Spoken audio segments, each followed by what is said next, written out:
আগামী 7 এবং 8 তারিখ রাজ্যে আসছেন ভারতবর্ষের উপরাষ্ট্রপতি।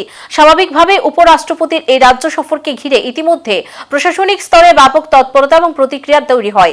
এদিকে উপরাষ্ট্রপতির আগরতলা সফর এবং প্রাসঙ্গিক বিভিন্ন কর্মসূচি সম্পর্কে সংবাদ মাধ্যমের সাথে নিজের অভিমত প্রকাশ করতে গিয়ে পশ্চিম ত্রিপুরা জেলার জেলাশাসক ডক্টর বিশাল কুমার দাবি করছেন, ভারতবর্ষের উপরাষ্ট্রপতির রাজ্য সফরকে ঘিরে প্রশাসনিক স্তর থেকে সমস্ত প্রস্তুতি নেওয়া হয়েছে।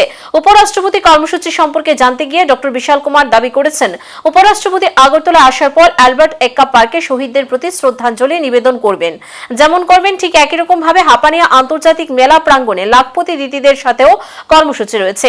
এছাড়া উপরাষ্ট্রপতি রাজ্য সফরকালে উদয়পুরের মাতা ত্রিপুরেশ্বরী মায়ের মন্দির দর্শন সহ ত্রিপুরা বিশ্ববিদ্যালয়ের সমাবর্তন অনুষ্ঠানে উপস্থিত থাকার কথা রয়েছে বলে পশ্চিম ত্রিপুরা জেলার জেলাশাসক জানিয়েছেন। तारीख को वाइस प्रेसिडेंट आ रहे हैं, क्या शेड्यूल है आपका, कहाँ कहाँ विजिट करेंगे?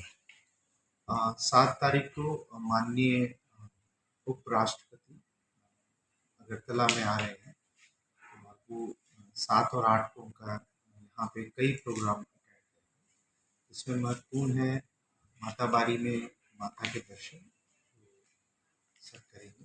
एल्बर्ट एक्का पार्क में सुबह शहीदों को श्रद्धांजलि देंगे। त्रिपुरा यूनिवर्सिटी के दीक्षांत समारोह में शामिल होंगे।